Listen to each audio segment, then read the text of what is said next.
ರೀತಿಯಲ್ಲಿ ಹೋಗಿದ್ದಾರೆ. ಅದು ಆದ್ಮೇಲೆ ಗೊತ್ತಿಲ್ಲ ಬೇನ್ ಬೆಳವಣಿಗೆ ಆಗಿದೆ ಅಂತೇಳಿ ಪೊಲೀಸಿಗೆ ನೋಡಿ, ಅವರೇನು ಎಲ್ಲವನ್ನೂ ನಮ್ಮನ್ನು ಕೇಳೇ ಮಾಡೋದಿಲ್ಲ, ಸರ್ಕಾರ ಕೇಳೇ ಮಾಡೋದಿಲ್ಲ. ಅವರಿಗೆ ಆದಂತ ಪದ್ಧತಿಗಳಿದಾವೆ, ಪ್ರೊಸೀಜರ್ಸ್ ಇದೆ, ಅವ್ರು ಮಾಡ್ಕೊಳ್ತಾರೆ. ಪ್ರತಿಯೊಂದನ್ನು ನಾವ್ಯಾರು ಮುಖ್ಯಮಂತ್ರಿಗಳಾಗ್ಲಿ ನಾನಾಗ್ಲಿ ಸೂಚನೆ ಕೊಡೋದಿಲ್ಲ. ಅವರಿಗೆ ಆದಂತ ಪ್ರೊಸೀಜರ್ಸ್ ಇದೆ, ಅದನ್ನ ಅವರು ಮಾಡ್ತಾರೆ. ಇವತ್ತು ಅವರು ಕೋರ್ಟಿಗೆ ಪ್ರೊಡ್ಯೂಸ್ ಮಾಡೋದು ಅಷ್ಟು to that extent I no.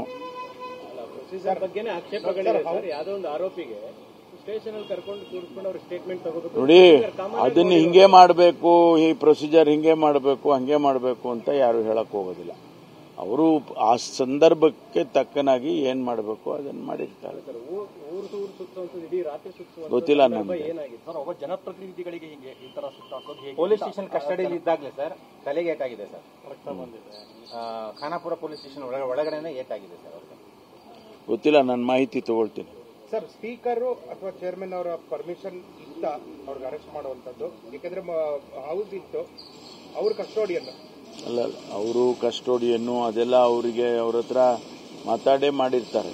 ಯಾಕೆಂದ್ರೆ ಅವ್ರ ಪರ್ಮಿಷನ್ ಇಲ್ಲದೆ ಮಾಡಬೇಕು ಅಂದ್ರೆ ಯಾವ ಸೆಕ್ಷನ್ ಅಡಿಯಲ್ಲಿ ಮಾಡಬೇಕು, weather this is A criminal activity, ಅದೆಲ್ಲ ಚೆಕ್ ಮಾಡೇ ಮಾಡಿರ್ತಾರೆ.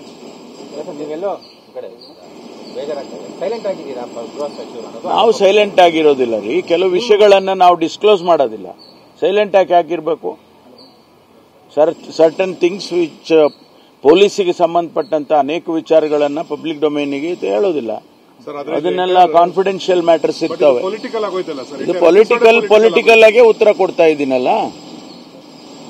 ಪೊಲಿಟಿಕಲ್ ವಿಚಾರ ಪೊಲಿಟಿಕಲ್ ಆಗಿ ಹೇಳ್ತಾ ಇದ್ದೀನಿ.